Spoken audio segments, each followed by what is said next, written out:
There is a group of boxers who have lost and reclaimed the title after a long break from the sport, under circumstances ranging from heroic to inglorious. In this video, we look back at 4 men who, for good or for bad, and whether by choice or by the hand of fate, took a long break from the boxing ring and returned with revenge.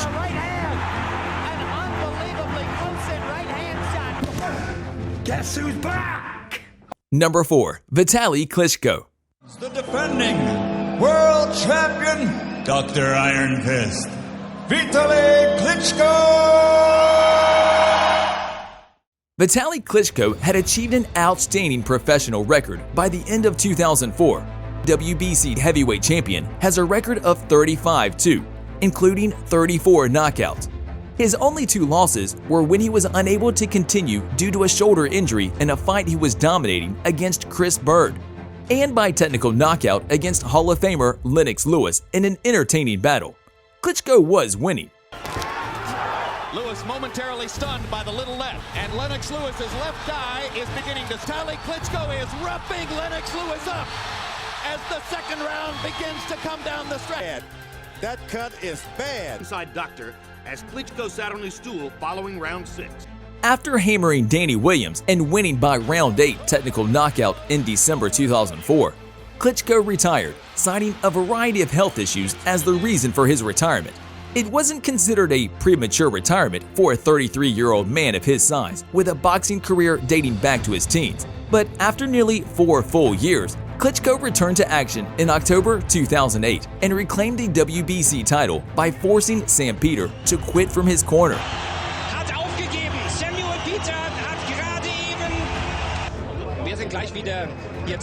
Klitschko fought for another 5 years, collecting a perfect 10-0 record with 7 knockouts. Aside from Peter, Vitali added wins over Manuel Schar, Derek Chisora, and Shannon until retiring as an all-time heavyweight champion in 2012. Of the world, Vitali Klitschko! Number 3. Tyson Fury. The story of Fury's comeback is unlike any other. After beating Vladimir Klitschko in 2015, he seemed to be on top of the world. Does that look like a fighter's body? Clearly not. Have a look. Fat man. That's who beat you. Shame on you, my friend. Shame on me. Shame on you. You let a fat man beat you. But he fell into depression with his well-documented mental health issues. He was about to attempt suicide when a voice in his brain intervened and stopped him from driving off a bridge. In 2018, Fury made a stunning comeback, getting clean and returning to the ring. Guess who's back? He dropped 112 pounds, gave up drugs, and signed a 5-fight, $103 million media contract with ESPN. Man goes from rags to riches, loses all within a year, but wins it back again all within a year of his comeback. How great of a story is that? With Wilder in mind, he warmed up with victories over Albanian fighter Sefer Seferi and Italian Francisco Pianetta. Really start to struggle. That was a good, solid left hand. The fight is on. But one thing I promise when I go to Las Vegas is I'm knocking you the out. In December 2018, Fury was scheduled to face Deontay Wilder for the heavyweight title. The fight ended up being the fight of the year with a controversial result. Number 2. George Foreman. 3 years after being sensationally overtaken by Muhammad Ali in the Rumble in the Jungle, George Foreman re-signed from boxing for the first time in 1977 after suffering his second career defeat to Jimmy Young. Foreman had become a preacher and a fast food junkie during his first retirement, gaining over 300 pounds. Nonetheless, in March 1987, driven by a desire to raise funds for his youth center, the former champion returned to the ring after an almost 10-year layoff. He returned to the ring 40 pounds heavier than he had been in his prime.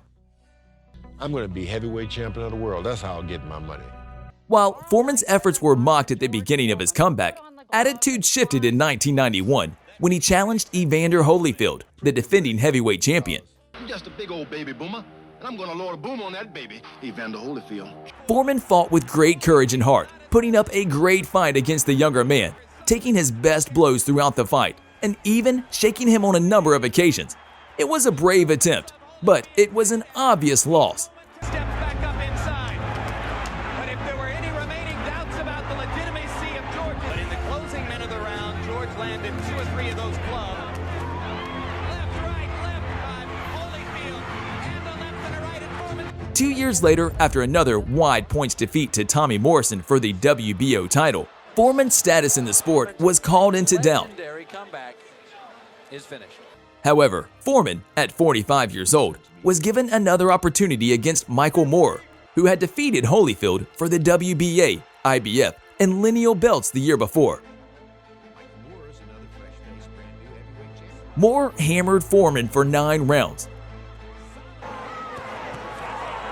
Uppercut by Moorer blasted Foreman's chin back. Then, in the 10th round, Foreman unleashed one of boxing's most legendary right-hand punches. It exploded on Moorer's chin, dropping him to the canvas, and unable to break the count, giving Foreman a victory for the ages, demonstrating that a great fighter's power is the last thing to leave him.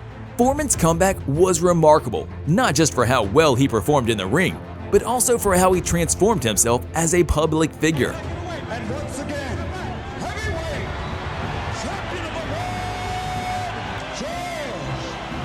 the world, George. Number 1. Muhammad Ali. Perhaps the greatest comeback story in the history of the sport, which enabled a man once condemned as a traitor to become a global idol, is also one of the saddest and most tragic. Ali was the world's undefeated unified champion in the spring of 1967, having defeated Sonny Liston, Archie Moore, Henry Cooper, and Floyd Patterson. However, when he bravely refused to serve in the Vietnam War draft, he was deprived of his titles and license, thereby ending his peak fighting years of 25 to almost 29. After a 3-year layoff, Ali's first 2 fights were stoppages of contenders Jerry Quarry and Oscar Bonavia, both of whom may have been champions in other eras. What Ali just did, you would bring this war to a stop. The 1971 Fight of the Century defeat to Joe Frazier, the 1974 Rumble in the Jungle victory over George Foreman, and the 1975 Thrilla in Manila revenge victory over Smokin' Joe redefined the sport and remain peak events decades later. Got him there. That's a 12-round bout.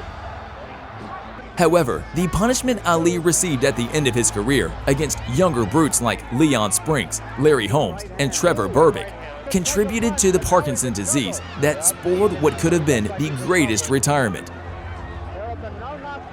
But it was the night he defeated Foreman in Zaire that he established his legacy as one of the greatest boxing comebacks of all time.